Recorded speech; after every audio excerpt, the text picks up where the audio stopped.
Well, good morning, everybody. Will Gilmer here at Gilmer Dairy Farm in Lamar County, Alabama. Coming to you live from my home office this morning. We've already finished milking our cows, obviously, or I wouldn't be here. We're at 196 now. We have dried some off. We did that on Thursday morning, I believe it was, best I can remember.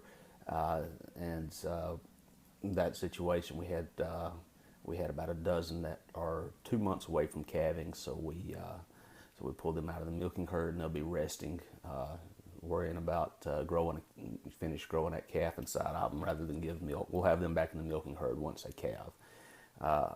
Other activities on the farm. Yesterday, I finished side dressing all the corn that we have planted. So I'm basically done with it until it's time to chop it for silage in another couple of months. So that'll obviously be a relief. Big chunk of work now behind us that we don't have to worry about for a little while. We still have more corn to plant though, even though it's incredibly late.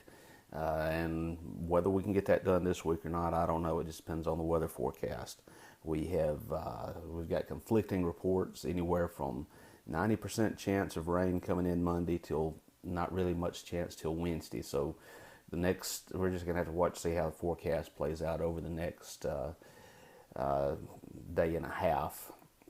And depending on what it is, whether or not we can start getting back down in there in our bottomland and tearing the ground back up, getting it fertilized and then getting it planted. I mean, we still need several days of dry weather to get that done.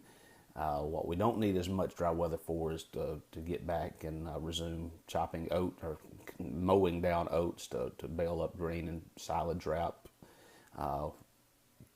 We're going to keep an eye on the weather. Like I said, we may get those cut down this afternoon and bale them up after we milk tomorrow afternoon. We may wait till tomorrow afternoon and cut them then and bale them and wrap them on Monday. We'll just have to see how things go. But anyway, that's what's happening here on Gilmer Dairy Farm. I want to thank you all for tuning in, and I hope you all have a very good weekend.